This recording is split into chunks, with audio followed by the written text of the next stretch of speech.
नमस्कार दोस्तों, welcome to Vigyan with doctor G. I am doctor Govindarajan, radiologist यानी कि आपका scanning doctor. In my previous videos, I was talking about special investigations like CT angiogram, MR angiogram, and ultrasound Doppler, etc. ಇವತ್ತಿನ ವಿಡಿಯೋದಲ್ಲಿ let us talk about something special again, which is called ultrasound guided breast biopsy. Normally ನಾವು breast evaluation ಮಾಡುವಾಗ usually around middle aged women ಇರ್ಬೋದು, ಅಥವಾ Young women ಇರ್ಬೋದು, ಅಥವಾ old women ಇರ್ಬೋದು. ಏನಾರ ಬ್ರೆಸ್ಟ್ ರಿಲೇಟೆಡ್ ಕಾಂಪ್ಲಿಕೇಶನ್ಸ್ ಇತ್ತು ಅಂತಂದರೆ first thing that they do is ಒಂದು ultrasound of the breast, also called sonomammography, ಮತ್ತು ದೆನ್ ಮ್ಯಾಮೋಗ್ರಫಿ ಎಟ್ಸೆಟ್ರಾ ಮಾಡ್ತೀವಿ. So suppose there is a tumour in the breast, ಅಥವಾ ಒಂದು ಪ್ಯಾಲ್ಪಬಲ್ ಲಂಪ್ ಇರುತ್ತೆ ಅಂತ ಇಟ್ಕೊಳ್ಳಿ. ಸೊ ಅಲ್ಟ್ರಾಸೌಂಡ್ ಸ್ಕ್ಯಾನಿಂಗ್ ಮಾಡಿ ನಾವು ಕಂಡುಹಿಡಿತೀವಿ ಅದನ್ನ ಏನಿರ್ಬೋದು. ಅದು ಅಂದರೆ is it suspicious for malignancy, ಅಂದರೆ ಕ್ಯಾನ್ಸರ್ ಇರಬಹುದಾ ಅಥವಾ ಕ್ಯಾನ್ಸರ್ ಇಲ್ವಾ. ಡೆಫಿನೆಟ್ಲಿ ಕ್ಯಾನ್ಸರ್ ಇಲ್ಲ ಅಂತಂದರೆ ಜನರಲಿ ನಾವೇನು ಮಾಡೋಕ್ಕೋಗಲ್ಲ, ಅಥವಾ ಕ್ಯಾನ್ಸರ್ ಇರಲೂಬಹುದು ಇಲ್ಲದೆ ಇರೋನೂಬಹುದು ಅಂತ ಅಂದಾಗ ಅದನ್ನು ಬಯಾಪ್ಸಿ ಮಾಡಬೇಕಾಗುತ್ತೆ. ಅಥವಾ ಕ್ಯಾನ್ಸರ್ ಇರೋ ಚಾನ್ಸಸ್ ಜಾಸ್ತಿ ಇದೆ ಅಂದಾಗಲೂ ಅಷ್ಟೇ ಅದನ್ನು ಬಯಾಪ್ಸಿ ಮಾಡಬೇಕಾಗುತ್ತೆ. ನಾವು ನಾರ್ಮಲಿ ಮ್ಯಾಮೋಗ್ರಫಿ ಮತ್ತು ಅಲ್ಟ್ರಾಸೌಂಡ್ ಮಾಡಿದಾಗ ಬೈರ್ಯಾಡ್ಸ್ ಅಂತ ಒಂದು ಕೆಟಗರಿ ಕೊಡ್ತೀವಿ ನಾವು. 1, 2, 3, 4, 5 ಅಂತ ಅಂದ್ಬಿಟ್ಟು 1, 2 ಇದ್ದರೆ ಏನೂ ಮಾಡಲ್ಲ. ಬೈರ್ಯಾಡ್ಸ್ 3 ಅಂತಂದರೆ ಐದರ್ 6 ಮಂತ್ಸ್ ಒಂದ್ಸರಿ ಫಾಲೋ ಅಪ್ ಮಾಡಿ ಸ್ಕ್ಯಾನ್ ಮಾಡಿ ನೋಡ್ಬೋದು. ಇಲ್ಲ ಕೆಲವರಿಗೆ ಇಲ್ಲ ರಿಸ್ಕ್ ಏನಕ್ಕಪ್ಪ ಅಂತ ಅಂದ್ಬಿಟ್ಟು ಬಯಾಪ್ಸಿನೂ ಮಾಡಿಸೋ ಸಾಧ್ಯತೆ ಇರುತ್ತೆ. 4 and 5 ಡೆಫಿನೆಟ್ಲಿ ಬಯಾಪ್ಸಿ ಮಾಡಲೇಬೇಕಾಗುತ್ತೆ. ಸೊ ಈ ಥರ ಬೈರ್ಯಾಡ್ಸ್ 3 ಆ್ಯಂಡ್ ಅಬೋವ್ ಇತ್ತು ಅಂತಂದರೆ ನಾವು ಬಯಾಪ್ಸಿ ಮಾಡ್ತೀವಿ. ಬಯಾಪ್ಸಿ ಹೆಂಗೆ ಮಾಡ್ತೀವಿ? ಮೋಸ್ಟ್ ಕಾಮನ್ಲಿ ನಾವು ಅಲ್ಟ್ರಾಸೌಂಡಲ್ಲಿ ಕಾಣಿಸಿದರೆ ಅಲ್ಟ್ರಾಸೌಂಡ್ ಗೈಡೆಡ್ ಬಯಾಪ್ಸಿ ಮಾಡ್ತೀವಿ ನಾವು. ಬೇರೆ ಇನ್ನೊಂದು ಬರೀ ಮ್ಯಾಮೋಗ್ರಫಿ ಮಾತ್ರ ಕಾಣಿಸಿದರೆ ಮ್ಯಾಮೋಗ್ರಫಿ ಗೈಡೆಡ್ ಬಯಾಪ್ಸಿ ಮಾಡ್ತೀವಿ. ಅದು ನೆಕ್ಸ್ಟ್ ಇನ್ನೊಂದು ವೀಡಿಯೋದಲ್ಲಿ ಹೇಳ್ತೀನಿ. ಅಲ್ಟ್ರಾಸೌಂಡ್ ಗೈಡೆಡ್ ಬಯಾಪ್ಸಿಲಿ ಏನು ಮಾಡ್ತೀವಿ? ಲಂಪ್ ಪ್ಯಾಲ್ಪಬಲ್ ಇಲ್ಲ ಅಂದರೆ ಕ್ಲಿನಿಕಲಿ ಅವರಿಗೆ ಸಿಗ್ತಾ ಇಲ್ಲ ಲಂಪು ಬ್ರೆಸ್ಟಲ್ಲಿ, ಆದರೆ ಅಲ್ಟ್ರಾಸೌಂಡಲ್ಲಿ ಕಾಣಿಸ್ತಾ ಇದೆ. ಅಥವಾ ಕ್ಲಿನಿಕಲಿ ಅವರಿಗೆ ಅಷ್ಟೊಂದು ಕ್ಲಿಯರಾಗಿ ಗೊತ್ತಾಗ್ತಾ ಇಲ್ಲ, ಬಟ್ ಲಂಪ್ ಇದೆ ಅಂತ ಗೊತ್ತಾಗುತ್ತೆ, ಬಟ್ ಕ್ಲಿಯರಾಗಿ ಗೊತ್ತಾಗ್ತಾ ಇಲ್ಲ. ಆ ಟೈಮಲ್ಲಿ ನಮಗೆ ಅಲ್ಟ್ರಾಸೌಂಡ್ ಮಾಡಿದ್ರೆ ಅದ್ರ ಮಾರ್ಜಿನ್ಸ್ ಎಲ್ಲ ಕ್ಲಿಯರಾಗಿ ಗೊತ್ತಾಗುತ್ತೆ. ಪ್ರಾಪರಾಗಿ ಯಾವ ಸೈಟಿಂದ ಬಯಾಪ್ಸಿ ತೊಗೋಬೇಕು ಅದನ್ನು ಮಾಡಬಹುದು ಅಲ್ಟ್ರಾಸೌಂಡ್ ಗೈಡೆಡ್ ಬಯಾಪ್ಸಿ.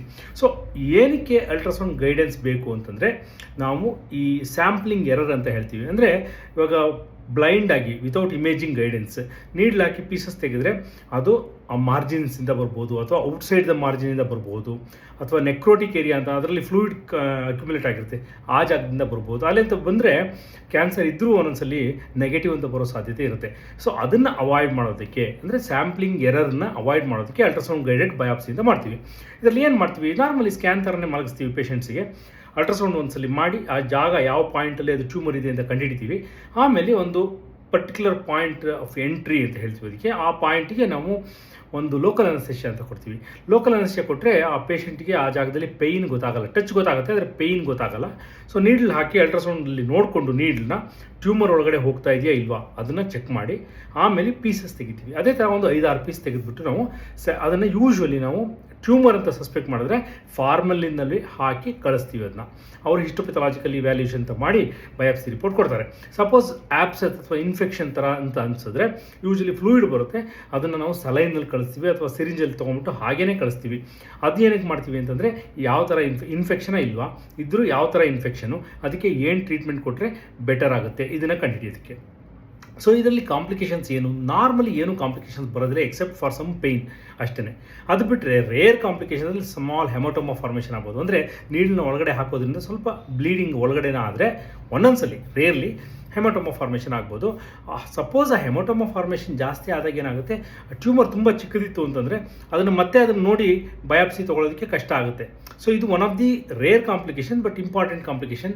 ಸೊ ಇದರಿಂದ ಬಯಾಪ್ಸಿ ಇನ್ಕನ್ಕ್ಲೂಸಿವ್ ಬರೋ ಸಾಧ್ಯತೆ ಇರುತ್ತೆ, ಬಟ್ ಕಾಮನ್ಲಿ ಈ ಥರ ಆಗೋದಿಲ್ಲ. ಸೊ ಅದನ್ನು ಬಿಟ್ಟರೆ ಬೇರೆ ಯಾವುದೇ ತರಹ ಕಾಂಪ್ಲಿಕೇಶನ್ಸ್ ಆಗೋದಿಲ್ಲ ಅಲ್ಟ್ರಾಸೌಂಡ್ ಗೈಡೆಡ್ ಮಾಡಿದರೆ.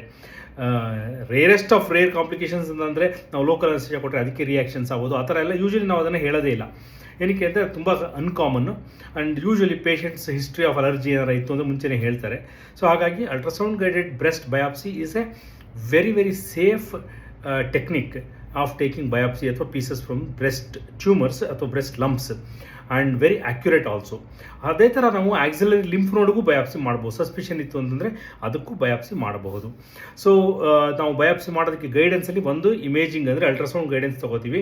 ಅದರಲ್ಲೂ ಒಂದೊಂದ್ಸಲಿ ಇಲಾಸ್ಟೋಗ್ರಫಿ ಅಂತ ಹಾಕ್ತೀವಿ. ಇಲಾಸ್ಟೋಗ್ರಫಿ ಹಾಕಿದಾಗ ಯಾವ ಜಾಗ ಹಾರ್ಡ್ ಜಾಸ್ತಿ ಇರುತ್ತೆ ಅಂತ ಗೊತ್ತಾಗುತ್ತೆ. ಆ ಪರ್ಟಿಕ್ಯುಲರ್ ಪೋರ್ಷನಿಂದ ಬಯಾಪ್ಸಿ ಪೀಸಸ್ ತೊಗೊಂಡ್ರೆ ನಮಗೆ ಜಾಸ್ತಿ ಅದರದ್ದು ಆ್ಯಕ್ಯುರಸಿ ಜಾಸ್ತಿ ಆಗುತ್ತೆ. ಸಿಮಿಲರ್ಲಿ ಕಲರ್ ಡಾಪ್ಲರ್ ಹಾಕ್ತೀವಿ. ಕಲರ್ ಡಾಪ್ಲರ್ ಹಾಕಿದಾಗ ಯಾವ ಪಾಯಿಂಟಲ್ಲಿ ಜಾಸ್ತಿ ಎನ್ಹ್ಯಾನ್ಸ್ಮೆಂಟ್ ಆಗ್ತಾ ಇರುತ್ತೆ, ಬ್ಲಡ್ ವೆಸಲ್ಸ್ ಜಾಸ್ತಿ ಎಲ್ಲಿ ಹೋಗ್ತಾ ಇರುತ್ತೆ ಟ್ಯೂಮರ್ ಒಳಗಡೆ, ಆ ಜಾಗದಿಂದ ಪೀಸಸ್ ತೊಗೊಂಡ್ರೆ ಒಳ್ಳೆಯ ನಮಗೆ ರಿಸಲ್ಟ್ಸ್ ಬರೋ ಸಾಧ್ಯತೆ ಇರುತ್ತೆ. ಒಳ್ಳೆಯ ಅಂದರೆ ಪೇಷಂಟಿಗೆ ಒಳ್ಳೆಯದು ಅಂತಲ್ಲ, ಆ್ಯಕ್ಯುರೇಟ್ ರಿಸಲ್ಟ್ಸ್ ಬರೋ ಸಾಧ್ಯತೆ ಇರುತ್ತೆ. ಸೊ ಗೆಳೆಯರ, ಇವತ್ತಿನ ವಿಡಿಯೋದಲ್ಲಿ ಈ breast biopsy, ultrasound guided breast biopsy ಬಗ್ಗೆ ಮಾತಾಡಿದ್ದೀನಿ. ನೆಕ್ಸ್ಟ್ ಮುಂದಿನ ವೀಡಿಯೋಸಲ್ಲಿ ಇದೇ ಥರ ಸ್ಪೆಷಲೈಸ್ಡ್ ಟೆಕ್ನಿಕ್ಸ್ ಆಫ್ ಇಮೇಜಿಂಗ್ ಬಗ್ಗೆ ಮಾತಾಡೋಣ. If you want to know more about medical imaging and special features of medical imaging, special conditions, please follow me on Vigyan doctor G. ಜೈ ಹಿಂದ್ ದೋಸ್ತೋ.